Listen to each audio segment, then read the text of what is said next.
तुम्हें भी नींद सी आने लगी है, थक गए हम भी, चलो अब आज ये किस्सा अधूरा छोड़ देते हैं। वो कौन से साइकोलॉजिकल फाउंडेशन प्रिंसिपल्स हैं जो एक हेल्दी रिलेशनशिप के लिए हर कपल या हर इंडिविजुअल को रिक्वायर्ड है अपनी ज़िंदगी में किसी भी तरह के रिलेशनशिप को बिल्ड करने के लिए? सिर्फ दो खुश लोग ही मिलकर एक खुश रिश्ता बना सकते हैं। सिर्फ दो पूरे लोग ही मिलकर एक पूरा रिश्ता बना सकते हैं। कई सारे मेंटल हेल्थ चैलेंजेस लोग महसूस कर रहे हैं, वो चाहे सिंगल हो चाहे रिलेशनशिप में हो। पर रिलेशनशिप में है तो वो चैलेंजेस आड़े आते हैं कहीं ना कहीं उसकी नर्चरिंग में। तो वो इश्यूज क्या हैं और उसको थोड़ा आप एड्रेस कीजिए प्लीज। ये जो परेशानी है, कई बार ये रिश्ते में परेशानी डालती है और कई बार रिश्तों की वजह से ये परेशानी आप में आ जाती है। यूं तो कहने को मुझे सारा जहां है, लेकिन दिल की उस शख्स से आगे नजर नहीं जाती। तो कई बार क्या हो जाता है कि कई बार आप उसी की वजह से एंजाइटी में चले जाते हैं। दरअसल एंजाइटी की वजह से उसके पास गए थे। हम तो उस सिनेमा से ज़्यादा अफेक्टेड रहे हैं, उस साहित्य से ज़्यादा अफेक्टेड रहे हैं जहाँ पर लोग जो हैं वो अपनी बात कहते ही नहीं। हमारे यहाँ तो गाने भी ऐसे हैं, चाहे तुम कुछ ना कहो मैंने सुन लिया। अरे भाई कुछ भलते ही सुन लिया तो ये क्या बात है। लेकिन हमारे गाने इस तरह से, हमारे डायलॉग्स भी ऐसे ही हुआ करते थे। क्या मैं तुम्हारी खामोशी का मतलब हाँ समझूं? अरे क्यों हाँ समझेगा भाई? खामोशी का मतलब खामोशी समझ।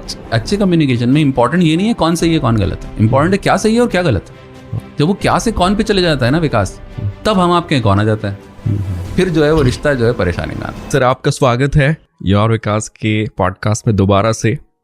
पिछली बार सर के साथ जो हमने पॉडकास्ट किया वो काफ़ी लोगों ने बहुत पसंद किया। अगर आप इस पॉडकास्ट को देख रहे हैं और आपको थोड़ा भी ऐसा महसूस होता है कि ये आपके लिए थोड़ा मीनिंगफुल है या ये कहीं भी थोड़ी सार्थकता आपके जीवन में ला पा रहा है, तो मैं चाहूँगा कि जो पहले का पॉडकास्ट वो भी आप ज़रूर चेक करें, डिस्क्रिप्शन में उसकी लिंक रहेगी।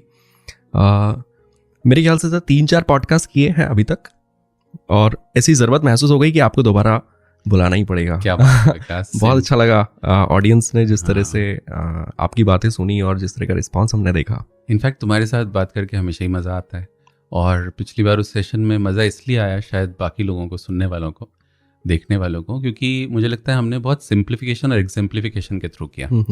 मतलब मैं एक आध वो कमेंट पढ़ रहा था जब तुमने ध्यान दिलाया, तो उनको जो है वो जो शायरी थी और वो शायरी के जो, हालांकि हमने जो शायरी के मिसरे हैं उनकी इबारत काफ़ी चेंज की है, वो सिनेमेटिक लिबर्टी तो लेते ही हम, लेकिन मुझे लगता है वो बहुत पसंद आया। और शायद तुम रिलेशनशिप कोच हो, मैं काउंसलिंग साइकोलॉजिस्ट हूँ, देखा जाए तो हम बहुत सारी गहरी बातें थोड़ी मुश्किल तरह से भी कर सकते हैं, लेकिन शायद सादा ज़बान में गहरी बात वो सुनने वालों को जो है वो जम गई।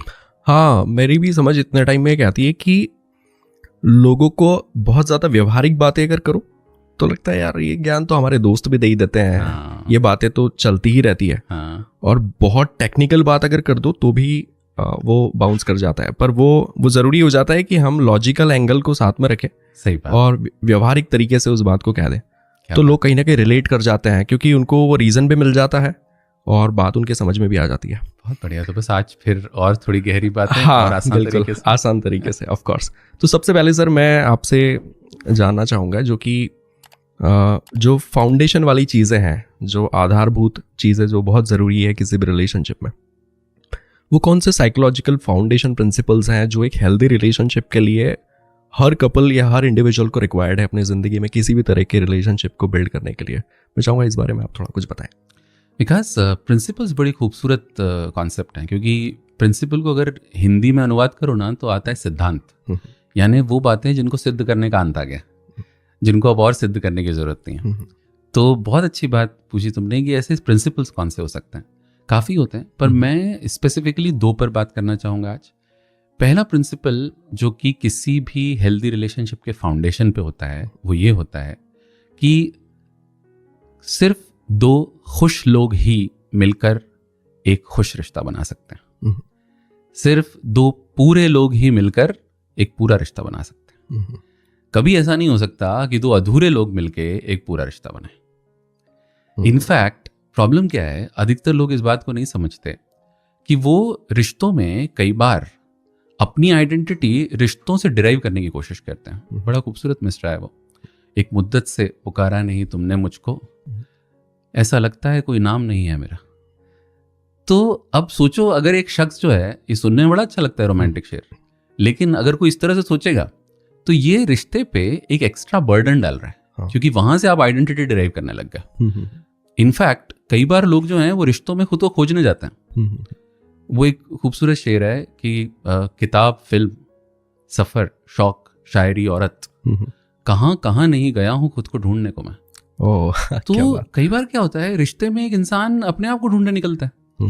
अब अगर अपने आप को ढूंढने निकलोगे तो आप खुद को तो नहीं पाओगे, उल्टा रिश्ते को भी खोदोगे।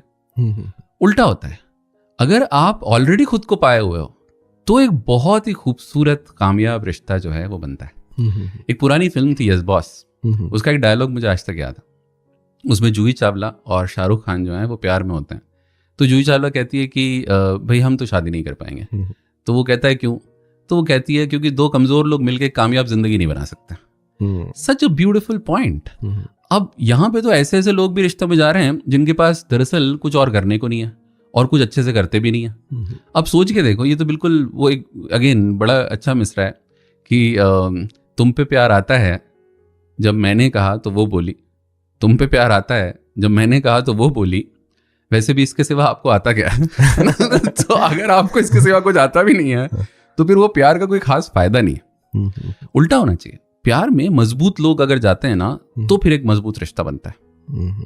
एक हमी है जो तेरी याद को दिल में रखकर काम दुनिया के बदस्तूर किए जाता है। तो भाई याद दिल में रहे लेकिन काम जो है वो बदस्तूर हो, उसकी बहुत इंपॉर्टेंस है यहाँ पर। तो ये जो है ये पहला साइकोलॉजिकल प्रिंसिपल होगा कि दो खुश लोग मिलकर ही एक खुश रिश्ता बना सकते हैं। दूसरा जो प्रिंसिपल है, ये प्रिंसिपल दरअसल जॉन गॉटमैन नाम के एक बड़े खूबसूरत कपल है, वो भी जॉन गॉटमैन और उनकी वाइफ, उन्होंने एक बड़ा शानदार कॉन्सेप्ट दिया था जो बाद में जाके बहुत लोगों ने अपने अपने नाम से कहा, लेकिन उन्होंने पहली बार कहा था जहां तक मैं जानता हूं। वो ये था कि अक्सर लोग बोलते हैं कि एक रिश्ते में 50-50 होना चाहिए। कोई भी रिश्ते में 50-50 हो नहीं सकता विकास। बस इतना ध्यान रखना चाहिए, साइकोलॉजिकल प्रिंसिपल ये है कि रिश्ते में 50-50 नहीं हो सकता, पर कुल जमा के 100 होना चाहिए। इसका मतलब ये हुआ कि भाई अगर तुम और मैं रिश्ते में, वैसे डोंट गेट आइडियाज, ठीक है, पर आई थिंक अगर मान लो तुम और मैं रिश्ते में हैं और तुम एक सर्टेन पॉइंट पे सिर्फ 20 ला सकते हो 100 में से, तो 80 मैं लाऊंगा। अगर आज तुम 30 ला सकते हो तो मैं 70 लाऊंगा।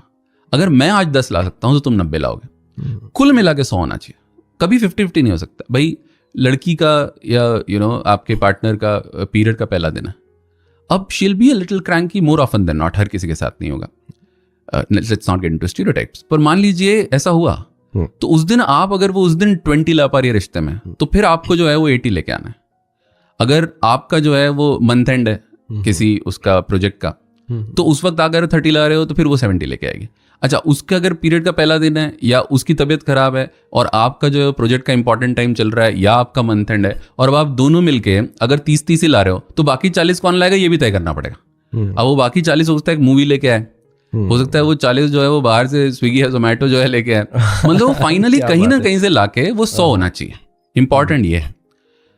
इसमें क्या होता है, आपको एक दूसरे को you have to cut some slack, एक दूसरे की तरफ थोड़ी फ्लेक्सिबिलिटी, अडेप्टेबिलिटी रखनी पड़ती।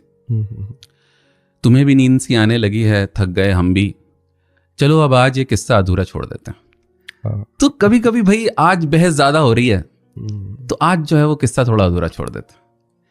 अब अगर आपको ऐसा लग रहा है कि नहीं साहब रिश्ते में जो है वो गर्माहट अभी खत्म हो गई है, अब गर्माहट पहले जैसी नहीं रही, तो भाई मुझे लगता है कि आपको शायद एक दूसरे को ये भी याद दिलाना पड़ता है कि दोहराई जा सकेगी ना ये दास्तान इश्क, कुछ वो कहीं से भूल गए हैं कहीं से हम। तो कभी कभी तो आप दोनों ही कुछ ना कुछ भूलेंगे ना। ऐसे में मुझे एक टाइटल सॉन्ग है एक फिल्म यू मी और हम, वो टाइटल सॉन्ग मुझे बहुत पसंद है। मुझे लगता है पता नहीं है कैसे हम लोगों ने उस टाइटल सॉन्ग को, यू मी और हम के टाइटल सॉन्ग को शायद सिनेमा ने उतनी इज्जत ही नहीं दी और सुनने वालों ने भी। I think it's a piece of art.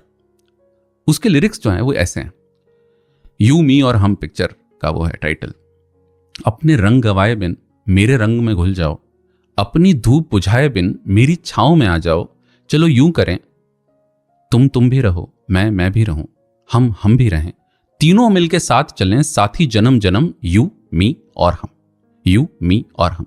जैसे बादल पानी का याराना है, जैसे फूल और खुशबू का दोस्ताना है, वैसे ही चलें हम तुम, वैसे ही जिए हम तुम, तेरे मेरे बीच में कोई भी पिंजरा न हो, एक दूजे पे अपना हक तो हो, कब्जा न हो, चलो यूं जिए, तुम भी रहो, मैं भी रहूं, हम भी रहें। क्या बात।